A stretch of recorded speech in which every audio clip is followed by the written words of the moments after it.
जय हिंद साथियों, कैसे हैं आप सभी। आशा करते हैं साथियों आप सभी अच्छे होंगे और आपकी पढ़ाई भी एकदम अच्छे तरीके से चल रही होगी और साथ ही साथ आपका फिजिकल भी एकदम बेहतरीन ढंग से चल रहा होगा। ऐसी हमारी पूरी आशा है आप सभी से। साथियों आज का जो टॉपिक होने वाला है वो झारखंड पुलिस कांस्टेबल का जो पेपर नंबर 2 होता है साथियों, जिसमें जीके जीएस के 25 प्रश्न पूछे जाते हैं और एक प्रश्न 3 नंबर का बनता है, तो 75 नंबर का जीके जीएस पूछा जाता है साथियों। उसी का प्रैक्टिस सेट नंबर 63 है। इसके पहले आप लोगों के लिए 62 प्रैक्टिस सेट ऑलरेडी प्रोवाइड करवाई जा चुकी है, तो आप लोग जाके वीडियो देख सकते हैं और अपनी तैयारी का अंदाज़ा भी लगा सकते हैं कि आपकी तैयारी कितना हो पाई है। तो चलिए साथियों वीडियो को स्टार्ट करते हैं। पहला प्रश्न है, पद्मश्री पुरस्कार से सम्मानित चित्तानी रामचंद्र हेगड़े को भारत में निम्नलिखित में से किस नृत्य शैली में उनके योगदान के लिए जाना जाता है? सत्रिया, कुचिपुड़ी, यक्षगान या फिर कथकली? तो साथियों आपका जो सही जवाब होगा वो है यक्षगान। ठीक है, यक्षगान साथियों वह 2019 में भारत सरकार द्वारा पद्मश्री पुरस्कार से सम्मानित होने वाले पहले यक्षगान कलाकार थे। उनकी शैली इतनी लोकप्रिय है कि इसे चित्तनी घराना कहा जाता है। अन्य यक्षगान कलाकारों में बालिपा नारायण भागवत, नारनप्पा उप्पूर, परमेश्वर हेगड़े, कलिंग नेवादा, केरेमेन शिवराम हेगड़े आदि शामिल हैं। ठीक है साथियों, यक्षगान जो नृत्य है वो कर्नाटक का है। ठीक है, याद रखिएगा। अगला प्रश्न है, केर और गरिया पूजा किस राज्य के पारंपरिक आदिवासी त्योहार हैं? मणिपुर, झारखंड, त्रिपुरा या फिर उड़ीसा? तो साथियों आपका जो सही जवाब होगा वो है त्रिपुरा। ठीक है, अन्य जो त्योहार है त्रिपुरा के साथियों वो है खर्ची पूजा, बिजू त्योहार, अशोकाष्टमी, लंपरा पूजा, वाह त्योहार आदि। मणिपुर के जो गैंग गान नगाई, लुई नगाई नी, याओसांग, चिरोबाकांग। झारखंड के जो हैं करम, सरहुल, रोहड़ी, सोहराय, मकर। ठीक है, और उड़ीसा के जो त्योहार हैं साथियों रथ यात्रा, राजा परबा, नौखाई, कलिंग महोत्सव आदि हैं।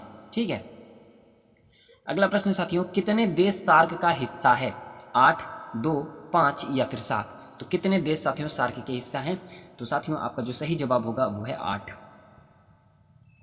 दक्षिण एशियाई क्षेत्रीय माने सार्क की स्थापना जो होती है, दक्षिण एशियाई क्षेत्रीय सहयोग संगठन की जो माने सार्क की जो स्थापना होती है 1985 में होती है। उद्देश्य संपूर्ण दक्षिण एशिया में सामाजिक सुधार लाना, आर्थिक विकास और सांस्कृतिक विकास को आगे बढ़ाना। मुख्यालय साथियों काठमांडू नेपाल में। सदस्य देश हैं अफगानिस्तान, बांग्लादेश, भूटान, भारत, मालदीव, नेपाल, पाकिस्तान और श्रीलंका। अफगानिस्तान 2007 में सार्क के 8वें सदस्य के रूप में शामिल हुआ। तो ये 8 देशों को याद रखिएगा साथियों। कभी कभी प्रश्न पूछ लिया जाता है कि कौन सा देश सार्क में शामिल नहीं है। ठीक है, एनसीआरबी का पूर्ण रूप क्या है? नेशनल करेंसी रिकॉर्ड शाखा, national capital register bureau, national criminal record bureau, national crime records bureau. तो एनसीआरबी का पूर्ण रूप क्या होगा? तो साथियों आपका जो सही जवाब बनेगा वो है नेशनल क्राइम रिकॉर्ड्स ब्यूरो। ठीक है, नेशनल क्राइम रिकॉर्ड्स ब्यूरो एक भारतीय सरकारी एजेंसी है जो भारतीय दंड संहिता आईपीसी तथा विशेष स्थानीय कानूनों एसएलएल द्वारा परिभाषित अपराध डेटा एकत्र करने और उसका विश्लेषण करने के लिए जिम्मेदार है। मुख्यालय है नई दिल्ली। यह केंद्रीय गृह मंत्रालय के प्रशासनिक नियंत्रण के तहत कार्य करता है। स्थापना हुई थी 1986 में। यह अपराध और आपराधिक ट्रैकिंग नेटवर्क सिस्टम लागू करता है साथियों। ठीक है, निम्नलिखित में से कौन सा अंतिम मौर्य शासक था जिसकी हत्या उसके सेनापति ने कर दी थी? दशरथ, वृहद्रथ, शतधन्वन, बिंदुसार। तो कौन अंतिम मौर्य शासक था? तो साथियों आपका जो सही जवाब होगा वो है बृहद्रथ। ठीक है, इनकी हत्या पुष्यमित्र शुंग ने की थी, जिसने शुंग राजवंश की स्थापना की थी।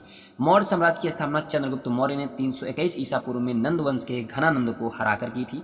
इनकी राजधानी पाटलिपुत्र थी। मौर्य साम्राज्य के शासकों की सूची चंद्रगुप्त, बिंदुसार, अशोक, दशरथ, संप्रति, शालिशुक, देववर्मन, शतधन्वन, बृहद्रथ। ठीक है, तो ये मौर्य साम्राज्य के शासकों की सूची थी। निम्नलिखित में से किस भारतीय स्वतंत्रता सेनानी ने कहा था कि खुद वो बदलाव बनिए जो आप दुनिया में देखना चाहते हैं? विपिन चंद्र पाल, मोहम्मद अली जिन्ना, सुरेंद्र नाथ बनर्जी, महात्मा गांधी। तो किसने कहा था साथियों? तो आपका जो सही जवाब बनेगा वो है महात्मा गांधी ने कहा था। ठीक है, उनके अन्य प्रसिद्ध जो उद्धरण है, एक आदमी अपने विचारों का उत्पाद है, वह जो सोचता है वह बन जाता है, मेरी अनुमति के बिना कोई मुझे चोट नहीं पहुंचा सकता। ठीक है, तो ये सब याद रखने हैं।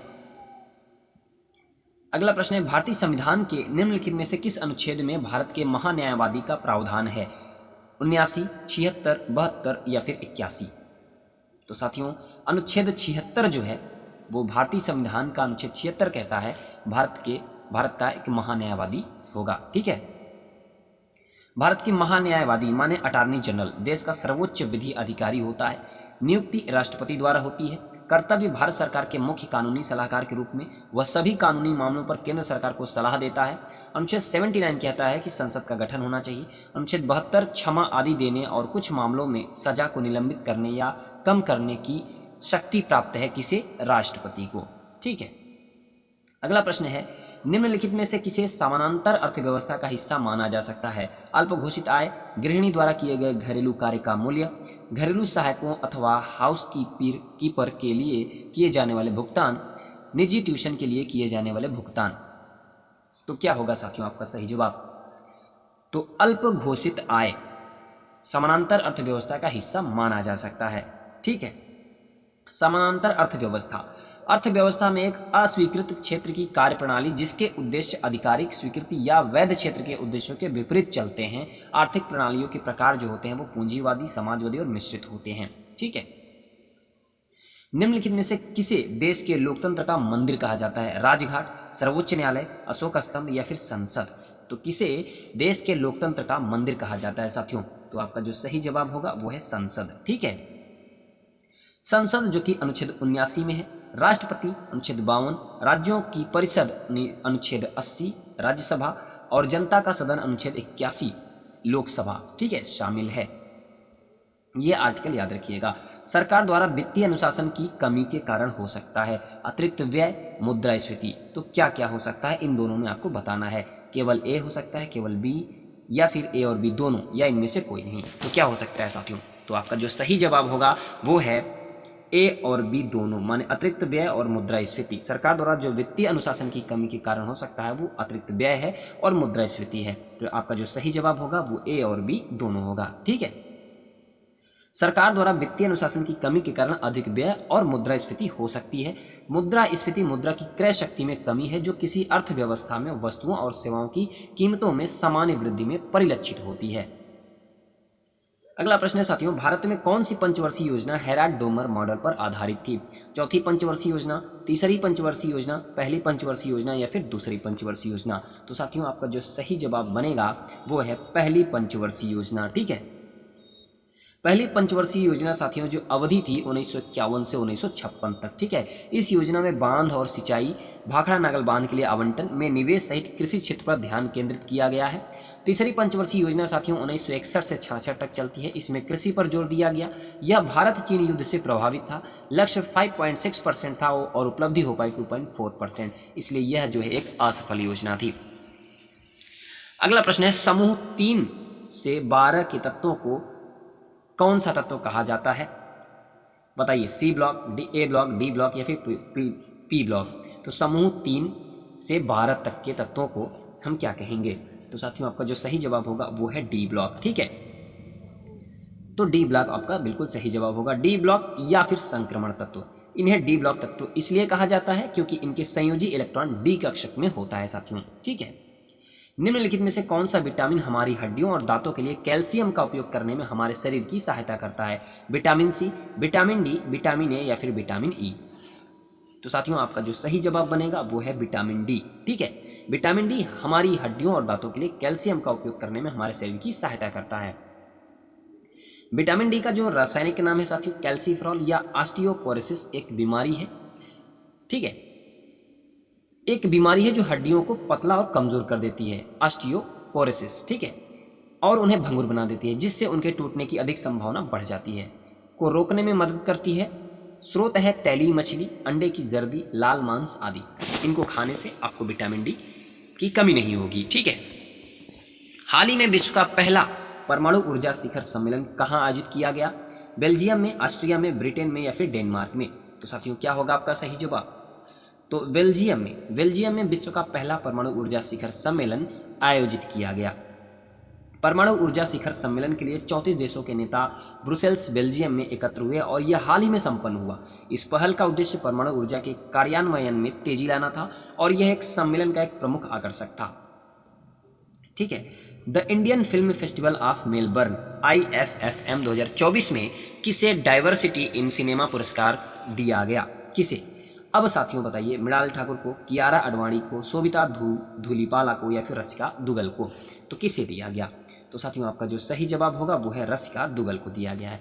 अब आपका जो HW बन रहा है वो ये है कि आप IFFM का फुल फॉर्म बताएं क्या होगा। कमेंट बॉक्स में आप लोग कमेंट करिएगा। झारखंड के प्रथम मुख्यमंत्री कौन थे? शिबू सोरेन, अर्जुन मुंडा, बाबूलाल मरांडी या फिर रघुवर दास? तो कौन थे साथियों झारखंड के प्रथम मुख्यमंत्री? तो बाबूलाल मरांडी जो है झारखंड के प्रथम मुख्यमंत्री थे। झारखंड के जो पहले मुख्यमंत्री बाबूलाल मरांडी थे, उन्होंने 15 नवंबर 2000 से 17 मार्च 2003 तक मुख्यमंत्री पद संभाला। बाबूलाल मरांडी भारतीय जनता पार्टी यानी बीजेपी भाजपा के नेता थे और झारखंड राज्य के गठन में उनकी महत्वपूर्ण भूमिका थी साथियों। अगला प्रश्न है, झारखंड का मुख्य लोक नृत्य कौन सा है? भरतनाट्यम, छऊ नृत्य, कुचिपुड़ी या फिर गरबा? तो झारखंड का मुख्य लोक नृत्य कौन सा है साथियों? तो छऊ नृत्य जो है वो झारखंड का मुख्य लोक नृत्य है। छऊ नृत्य झारखंड का मुख्य लोक नृत्य है साथियों। यह नृत्य मुखौटे पहनकर किया जाता है और इसमें स्थानीय पौराणिक कथाओं, देवी देवताओं और ऐतिहासिक घटनाओं को दर्शाया जाता है। यह नृत्य मुख्य रूप से सरायकेला क्षेत्र में प्रसिद्ध है। झारखंड का सबसे बड़ा कोयला खदान क्षेत्र कौन सा है? जादूगोड़ा, झरिया, बोकारो या फिर रामगढ़? तो साथियों आपका जो सही जवाब होगा वो है झरिया। ठीक है, झारखंड का सबसे बड़ा जो कोयला खदान है वो झरिया है।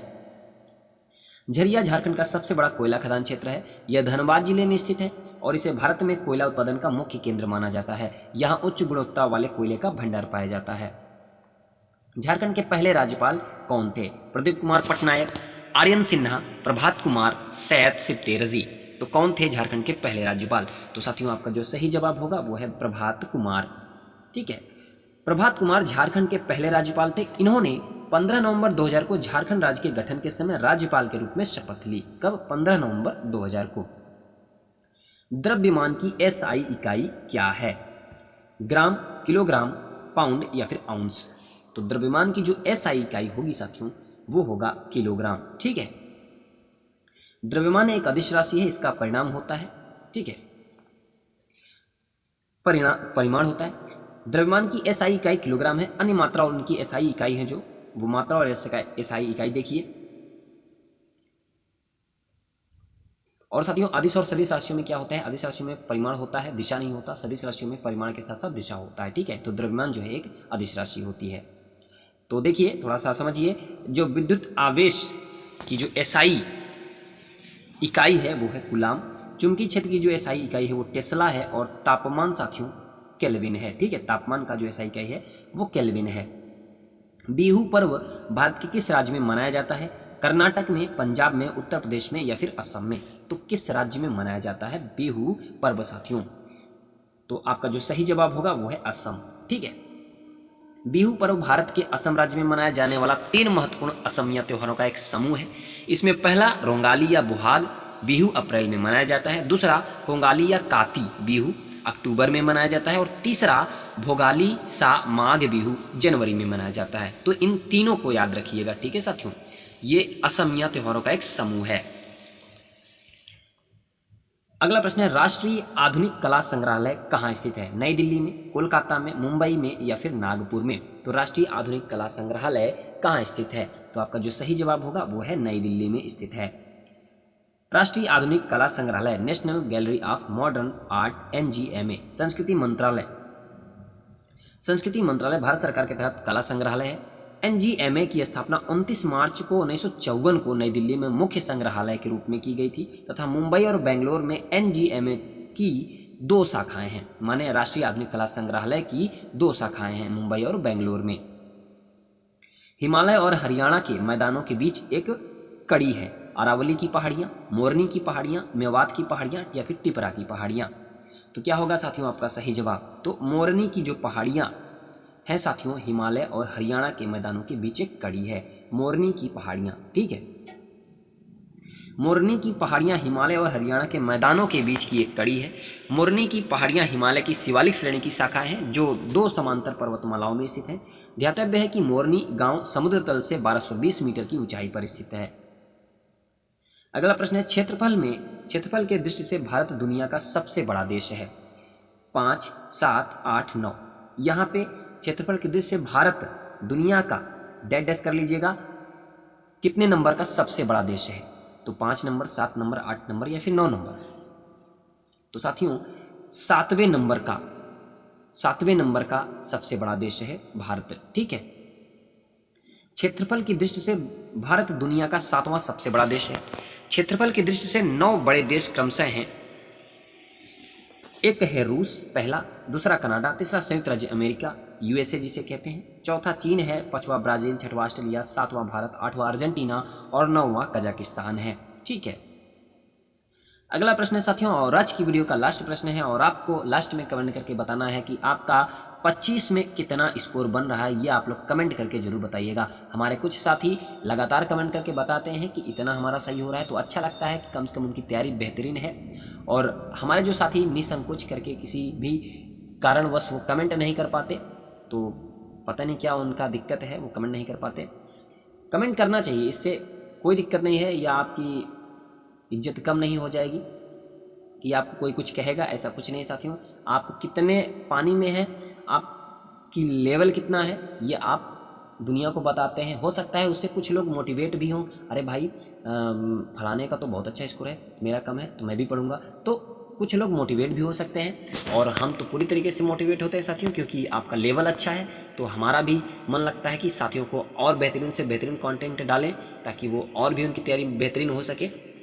तो साथियों चलिए बताइए इस प्रश्न का क्या जवाब होगा। परत क्रस्ट के नीचे स्थित होती है मेंटल, चट्टाने, कोर, इनमें से कोई नहीं। तो क्या होगा आपका सही जवाब? परत क्रस्ट के नीचे स्थित होती है कौन सी परत? तो साथियों आपका जो सही जवाब होगा वो है मेंटल। ठीक है, पृथ्वी की आंतरिक संरचना में मुख्यतः 3 परतें हैं जो निम्नलिखित हैं। ऊपरी सतह भूपर्पटी जिसे क्रस्ट कहते हैं, मध्य स्तर जिसे मेंटल कहते हैं साथियों, और आंतरिक स्तर जो होता है जिसे हम कोर कहते हैं, धात्विक क्रोड। ठीक है, भूपर्पटी के नीचे मेंटल परत और मेंटल परत के नीचे क्रोड परत स्थित होती है। क्रस्ट की मोटाई 8 से 40 किलोमीटर और मेंटल की मोटाई लगभग 2895 किलोमीटर होती है। ठीक है, तो साथियों ये था 25 प्रश्न। कैसी लगी आप सभी को वीडियो जरूर बताइएगा। वीडियो पसंद आई हो तो एक लाइक और चैनल को सब्सक्राइब जरूर करिएगा और अपने साथियों तक शेयर जरूर कर दीजिएगा। पीडीएफ साथियों आप सभी को टेलीग्राम चैनल पे मिल जाएगा, लिंक मैं डिस्क्रिप्शन में डाल दूंगा, वहां से आप लोग टेलीग्राम चैनल को ज्वाइन करिएगा और पीडीएफ को डाउनलोड करके अपनी पढ़ाई को और भी बूस्ट कर सकते हैं। ठीक है, आपका रिवीजन हो जाएगा एक बार। कोई चीज़ आप 2 बार पढ़ लेंगे तो वो ज़्यादा दिन तक चलेगा, कोई चीज़ एक ही बार पढ़ेंगे तो वो कम दिन चलेगा। तो जो साथी एक बार पढ़ेंगे उनसे तो आपका जस्ट अगले दिन तक काम करेगा, जो पीडीएफ में एक बार रिवीजन कर लेंगे। तो साथियों मिलते हैं अगले वीडियो के साथ, तब तक के लिए जय हिंद, नमस्कार, पढ़ते रहिए, मस्त रहिए।